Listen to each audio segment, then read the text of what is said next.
조금 다 같이 읽어볼까요? 시작. 베드로에게 나타난 환상. 다 같이 시작. 베드로에게 나타난 환상. 하나님 먼저 베드로에게 환상을 보여주지 않고 고넬료에게 환상을 보여주셨습니다. 그 환상은 하나님이 사자를 보내셔서 그에게 말씀하시는데 내 기도와 구제가 하나님께 상달되어 기억한 바 되었다. 너무나 중요한 메시지죠. 하나님께 상달되어 기억한 바 되었다. 여러분들의 기도와 구제가 그리고 여러분들이 하는 선한 일이 하나님 앞에 상달되길 주님으로 축복합니다. 아멘. 여기만 보는 것이 아니라 기억한 바 되어서 하나님의 놀라운 은혜를 받으시기 바랍니다. 아멘. 여기서 끝난 것이 아니라 베드로에게 한 미션을 주셨습니다. 그것이 무엇이에요? 바로 요바의 해변가에 있는 무두냥이 집에 시몬이라는 사람이 있는데 그곳에 베드로가 유숙하고 있다. 너는 베드로를 초청하라는 말씀을 이렇게 주셨습니다. 이 말씀이 끝나자마자 바로 고넬료는 자기의 믿음이 좋은 하인 2명과 또 자기 부하 중에 그 부하 중에 한 명을 이렇게 요바로 보내는 사건이 나옵니다. 그러나 이 하나님은 그에게 환상을 주셨지만은 이 고넬료가 이 환상이 어떤 것인지 몰라요. 왜 하나님께서는 요바로 이 베드로를 우리에게 초대했는지도 모릅니다. 모르는 상태에서 일단은 하나님께서 가라라고 말씀하셨기 때문에 갔던 것을 보게 됩니다. 그렇기 때문에 환상을 보여주는 것은 어쩌면 고넬료만 보여준 것이 아니라 동시에 이 베드로에게도 환상을 보여주는 장면들이 나와 있습니다. 이것을 보면 하나님의 시간은 정확합니다. 좀 차원이 있었죠. 좀 다른 시간이 있었지만 하나님의 정말 일하심을 정확해요. 먼저 고넬료가 보여주고 오늘 본문에 자세히 읽어보면 나중에 이 고넬료가 보낸 사람이 요바 피장의 시몬의 집에 도착하니까 어떻습니까? 그때 바로 베드로가 환상을 보는 사건이 일어납니다. 참 놀랍고도 신기하죠? 우리 9절에서 11절 읽어볼까요? 시작. 이더나 그들이 길을 가다가 그 성에 가까이 갔을 그때에 베드로가 기도하려고 지붕에 올라가니 어떻게 했다? 성에 가까이 갔다는 것은 어디에 가까이 간 거예요? 요바에 가까이 갔을 때 그때에 베드로가 지붕으로 올라갑니다. 무엇을 하러 올라갑니까? 기도하기 위해서. 그 시간이 몇 시예요? 6시다. 바로 정오 12시. 우리나라 시간에 정오 12시, 이스라엘은 바로 우리가 새벽 6시가 우리는 6시라잖아요. 그때부터 이스라엘은 하루가 시작됩니다. 그렇기 때문에 그 시간이 바로 오늘 6시가 바로 12시라고 볼 수 있습니다. 오늘 12시에 이렇게 되었던 것을 보게 되고요. 그런데 그가 12시가 되니까 시장하에 했어요. 그래서 시장하에 먹고자 하며 사람들이 준비할 때에 한월 중에 하늘이 열리며 한 그릇이 내려오니 오는 것을 보니 큰 보자기 같고 내기에 매여 땅에 드리워졌더라. 이 말씀이 나옵니다. 여기서 베드로가 제6시에 정오에 기도하기 위해서 지붕에 올라갑니다. 그 시간에 베드로가 배가 고팠던 12시라고 볼 수 있습니다. 오늘 본문에서는 그가 시작하여 먹고자 하매라고 합니다. 배가 고파서 먹고자 하매에서 아마 시몬이라는 그 집에서 맛있는 요리를 했던 것을 우리가 짐작할 수 있습니다. 기도하는 베드로에게 음식 냄새가 올라왔겠죠. 바로 그 순간에 놀라운 생각이 이렇게 놀라운 환상이 보여집니다. 자기는 배가 고파서 이제 황홀증에 빠지게 생겼는데 그때 환상이 보였는데 어떤 환상이 보입니까? 바로 자기 눈앞에 많은 짐승들이, 곤충들이 또한 수많은 새과 부정한 것이 눈에 보이기 시작한 것입니다. 이것이 바로 베드로가 본 환상입니다. 자기가 도저히 먹을 수 없고 자기가 만져서는 안 되는 부정한 짐승들, 부정한 것들을 보는 환상이었던 것을 보게 됩니다.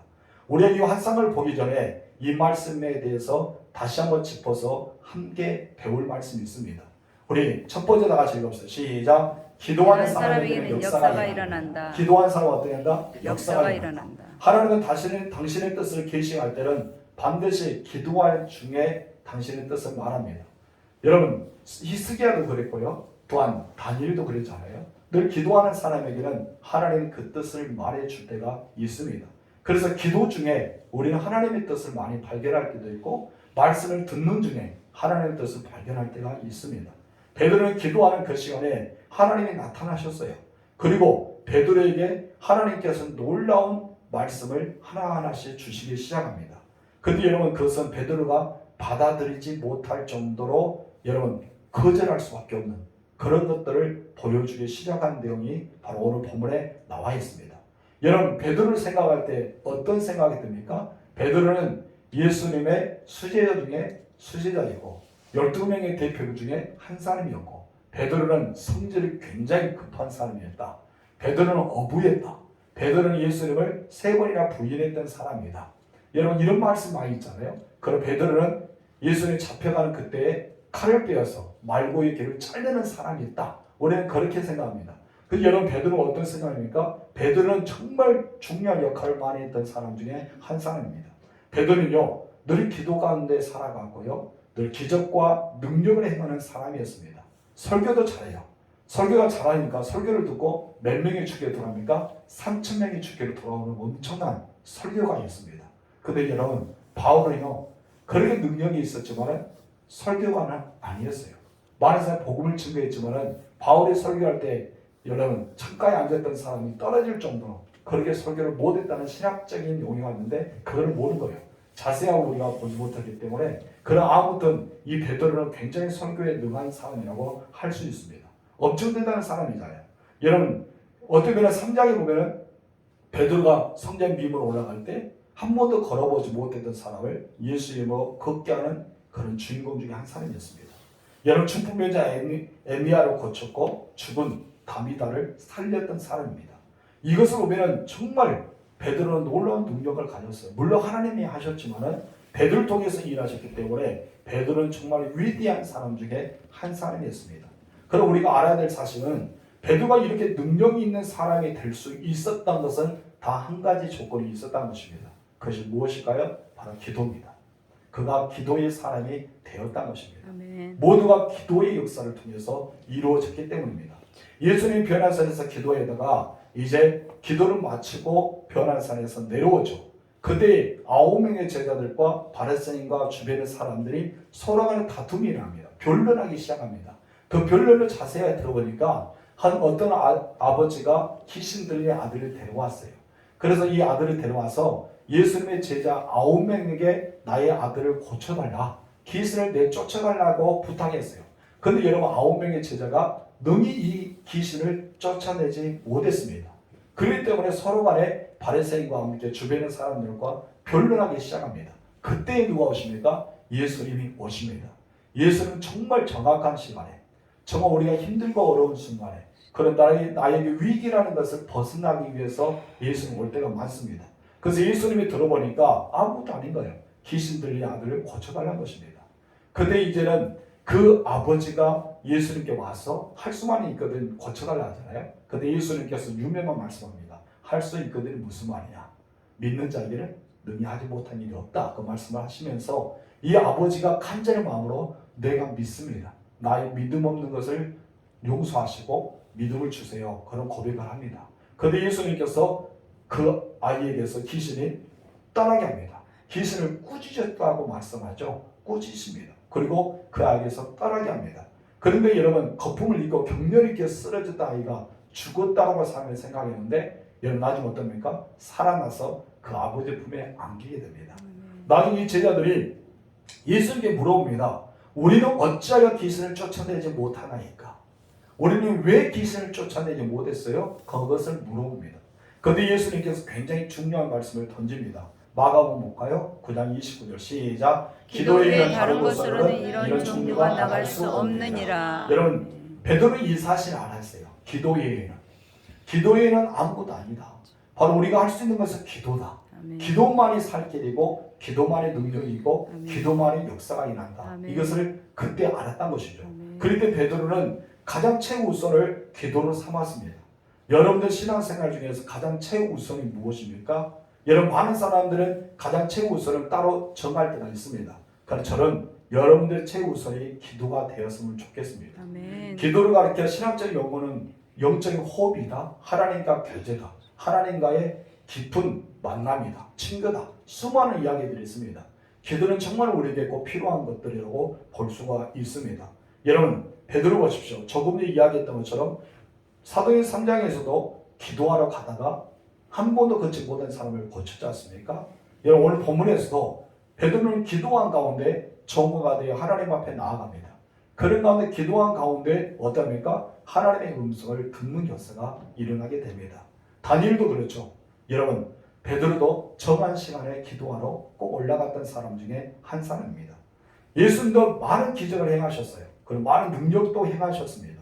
기사도 행하셨습니다. 수많은 무리들이 따라왔습니다. 그런데 예수님을 깊이 살펴보십시오.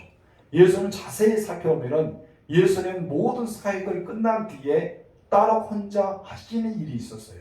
무엇을 했을까요? 바로 기도했습니다. 예수는 모든 사역이 끝난 뒤에 마지막으로 하나님과 교제 나누는 기도를 했어요. 때로는 철학 기도도 하시고요. 때로는 새벽 미명에 일어나 아침 일찍 기도하면서 예수는 기도의 사역을 준비했던 것을 보게 됩니다. 그래서 예수님은 늘 기도했어요. 이것을 바라봤던 베드로도 요한도 그리고 예수님의 제자도 늘 기도 가운데 주님께 더 가까이 나갔던 사람 중에 그런 사람들입니다. 밤모섬에서 요한계시를 받았던 사도 요한 보세요. 사도 요한도 기도 가운데 하나님 앞에 요한계시록이라는 것을 엄청난 놀라운 것을 봤습니다. 우리에게 있어서 기도는 너무나 중요합니다. 아멘. 그래서 사도행전 사람들은 모두가 기도의 사람이었어요. 성령의 사람들은 어떤 사람입니까? 기도의 사람입니다. 여러분 오순절 마가의 성령의 사건은 무엇 때문에 임하였습니까? 그들이 전심으로 기도할 때, 한마음에 대해 기도할 때 성령이 그들에게 임하십니다.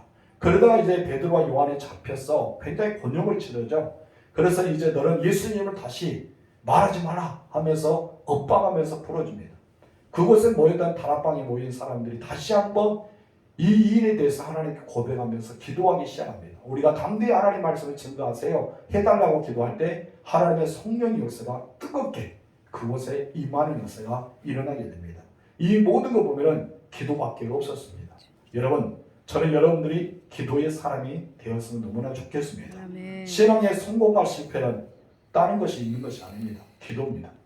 오직 기도에 승부를 거시기 바랍니다. 아멘. 두 번째 다 같이 읽어봅시다. 시작. 하나님은 적절한 때에 역사하신다. 하나님은 언제 역사한다고요? 적절한 때. 하나님은 기분 내킨 대로 역사하지 않습니다. 하나님은 그냥 아무 때 역사하지 않습니다. 하나님은 계획하십니다. 그리고 그것을 만들어 가십니다. 그리고 정확한 시간에 역사하십니다. 아멘. 여러분 시간에는 사람의 시간이 있고 또한 하나님의 시간이 있어요. 땅에도요. 이 땅에도 땅의 시간이 있고 저 하늘의 시간이 다 있습니다. 여러분 우리들은요.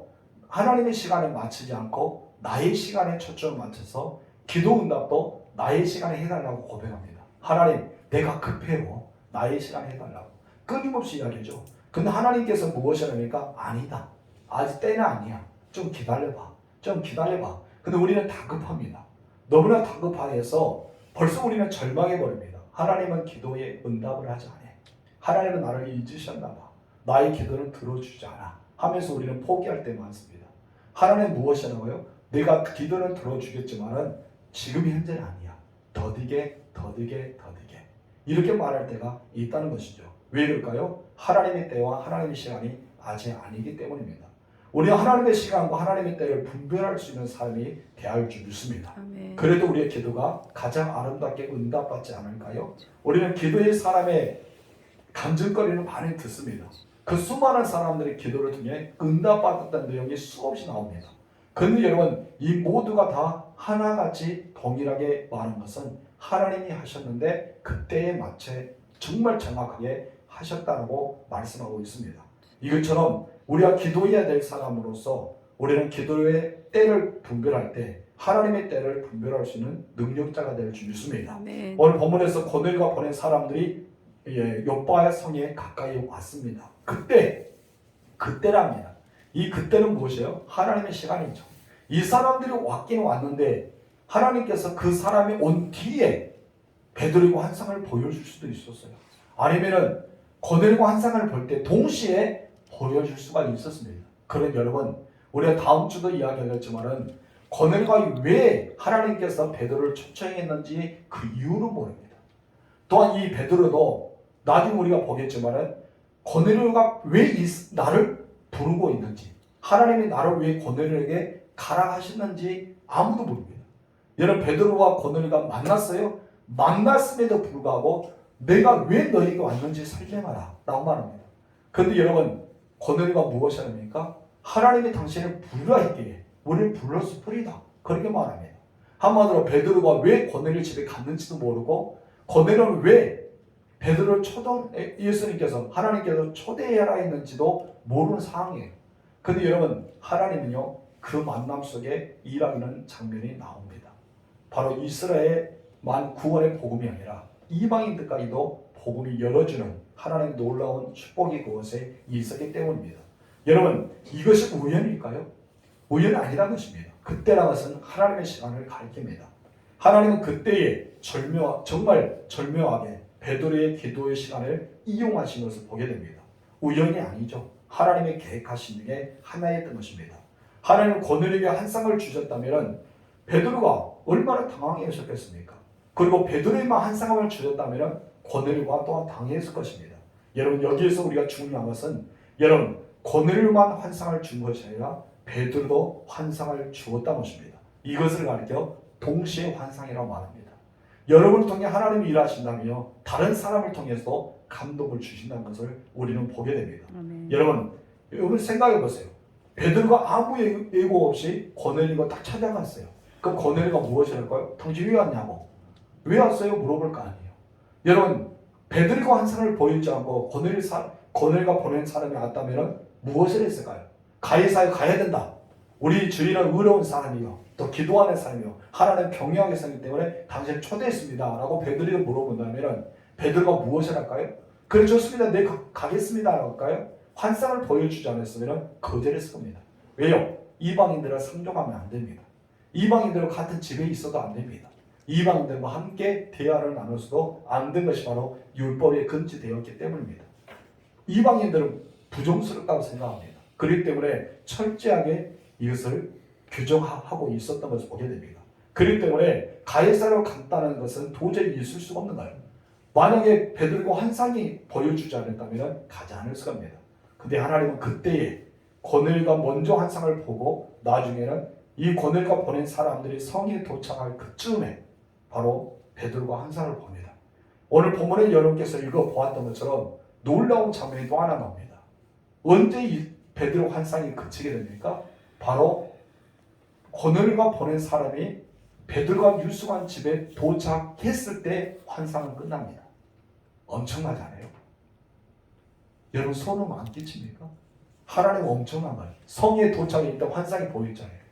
이 사람들이 어쩌면 시몬의 집에 도착하자마자 문을 두드려자 그때 베드로가 어디 있냐고 물어볼 때 환상이 끝납니다. 그리고 베드로가 내려와서 무엇입니까? 너희가 찾는 이가 나다 하면서 자기를 고백하는 내용이 나옵니다. 하나님은요, 엄청나신 분입니다.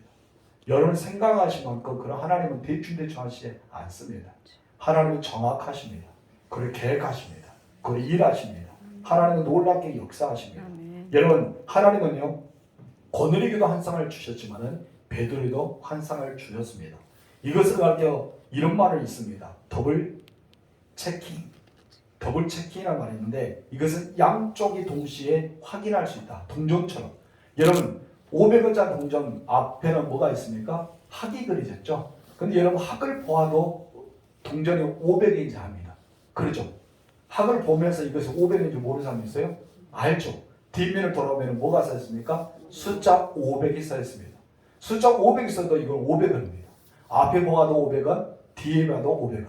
베드로에게 고넬료에게 주시는 환상도 하나님이 주시는 환상이었고, 여러분, 베드로에게 주시는 환상도 하나님이 주시는 환상이었어요. 근데 이것을 딱 맞춰보니까 똑같은 거예요. 바로 너는 바로 요바로 가서 베드로를 초청해 와라. 그리고 베드로에게 주시는 환상이 무엇입니까? 더러운 거, 부정한 거, 우리가 먹지 못한 것, 만져서라 안 되는 것, 부정스러운 것을 하나님이 깨끗하게 했기 때문에 너는 가서 나의 말을 대언해라. 그들에게도 구원의 소식이 있다. 이것을 보여주는 의미 중에 하나지 않습니까? 이것을 볼 때 정 하나님의 놀라운 역사가 일어나게 됩니다. 우리가 하나님의 뜻을 발견하면요, 여러분, 우리는 하나님의 그 기쁘신 뜻을 통해 감격함이 됩니다. 여러분, 언제 하나님의 뜻을 발견할 수 있다고요? 바로 기도 중입니다. 하나님은 기도한 사람을 통해 당신 뜻을 발견해 주게 됩니다. 오늘 여러분께서 늘 기도에 집중하셔서 늘 기도하면서 하나님의 뜻을 늘 발견하면서 나아가실 주님으로 축원합니다. 아멘. 그것 또한 하나님은 동시에 일하십니다. 여러분에게 응답하신 것이 아니라 예를 들어서 우리 김승희 선생님 사업을 한다 생각해 보세요. 사업가입니다. 그럼 내가 중요한 사람 만나야 돼요. 그럼 막 기도하겠죠. 하나님, 내가 중요한 사람을 만나야 되는데 하나님 저 사람 마음을 감동시켜달라. 그러면 혼자만 감동되면 안 되잖아요. 동시에 어떻습니까? 다른 사람에게도 감동을 주게 만듭니다. 이것을 가르쳐 양면의 효과다라고 봅니다. 하나님은 이렇게 일하십니다. 여러분의 누구를 만난 것도 누구에게 계획한 것도 무슨 일을 할 때도 하나님은 동시에 역사하십니다. 나에게만 역사한 것이 아니라 다른 사람에게도 동일하게 역사해 준 것을 보게 됩니다. 이것이 바로 동시에 일하시는 하나님의 사역입니다. 한쪽만 계시하지 않죠. 한쪽만 그것은 말씀을 진하게 주지 않습니다. 반드시 하나님은 동시에 일하심을 우리는 보게 됩니다. 오늘 중요한 교훈은 두 가지입니다. 어떤 것입니까? 기도해야 된다. 두 번째는 하나님의 뜻을 분별해야 된다. 기도 가운데 하나님의 뜻을 분별하면서 하나님이 주시는 놀라운 은혜를 체험하실 줄로 축원합니다. 아멘. 다음 주에는 베드로가 본 환상에 대해서 우리가 함께 나누도록 하겠습니다. 기도할까요? 참 좋으신 하나님 아버지 감사합니다. 하나님, 고넬료와 베드로는 환상을 보았습니다. 이들의 공통점은 바로 기도하는 시간이었습니다. 아멘. 기도하는 시간에 환상을 보았던 것처럼 우리 사랑하는 성도들이 기도하면서 주님. 하나님의 음성이 들려지고 아멘. 또한 기도하면서 환상이 보여지고 아멘. 기도하면서 하나님의 놀라운 뜻을 알아가는 주의 백성들이 되게 하옵소서. 아멘. 오늘은 내가 기도에 너무나 게을리 한다는 것입니다. 우리가 하나님의 사람에도 불구하고 기도는 나와 상관이 없다고 생각할 때가 너무 많습니다. 때는 나와 기도가 거리가 멀다고 생각할 때가 있습니다. 그러나 그것은 아닙니다. 내가 하나님 앞에 기도할 때만이 하나님은 응답하여 주시고 아멘. 내가 하나님께 기도할 때 환상을 보여주시고 아멘. 하나님의 시간에 맞춰서 우리에게 역사한 것을 우리는 알게 되었습니다. 아멘. 하나님의 시간은 정말 정확하십니다. 주님. 하나님은 정확하고 분명하게 우리에게 말씀해 주실 줄 믿습니다. 아멘. 오늘도 우리가 기도의 사람이 되어 주님. 하나님 앞에 나아가게 하옵소서. 아멘. 고넬료가 기도할 때 주여. 왜 베드로를 초청했는지 이유는 말씀하지 않았지만 나중 그가 베드로의 소개를 들을 때 그것을 깨닫게 됩니다. 베드로가 환상을 보여줬던 것이 어떤 의미인지를 모르지만 성령께서 가라는 말씀에 의지하여서 그런 갔을 때 그 환상에 대해서 깨닫게 되는 것을 우리가 보게 됩니다. 아멘. 하나님은 우리에게 깨달음의 은혜를 줍니다. 아멘. 그러나 이 모든 것은 기도의 시간에 이루어졌던 것을 보게 됩니다. 아멘. 하나님, 우리가 기도에 승부거는 사람이 되게 하옵시고 아멘. 오직 기도를 통해서 하나님 일을 해나가는 주의 백성들이 되게 하옵소서. 아멘. 예수는 말합니다. 기도 외에는 다른 것으로는 이런 종류가 나갈 수 없느니라. 주님. 너희는 잠시라도 깨어 기도할 수 없더냐라고 물어보십니다. 우리는 깨어 기도한 자가 되고 항상 기도한 자가 되고 아멘. 늘 주님 앞에 무시로 기도한 자가 되는 하나님의 사람들이 되게 하옵소서. 아멘. 3월 첫날이 되었습니다. 주님. 마지막 날까지 주께서 우리에게 은혜를 베풀어 주시고 아멘. 우리 육체를 강건케 하여 주시고 아멘. 우리 영혼이 하나님을 갈망하는 마음을 더하여 주시사 아멘. 우리의 손을 수고하는 모든 일이 하나님 은혜 가운데 잘 풀려지는 역사가 일어나게 하옵소서. 아멘. 대시방 주입니다. 주님. 주의 종이 가기 전에 성령께서 먼저 가시고 아멘. 하나님 천국과 천사가 호위하여 주시고 아멘. 하나님의 영광 뒤에 영광이 나타남으로 말씀을 대할 때 그 말씀이 가정에 응답되게 하옵소서. 아멘. 대상에 끝나는 우리 성도들이 있습니다. 이제 말씀이 이 땅에 전해서리 이 말씀이 이 땅에 달리는 역사가 일어나서 우리 모든 성도가 2023년에 응답받는 한 해가 되어지게 허락하옵소서. 아멘. 우리 구주 예수님의 이름으로 기도합니다. 아멘. 아멘.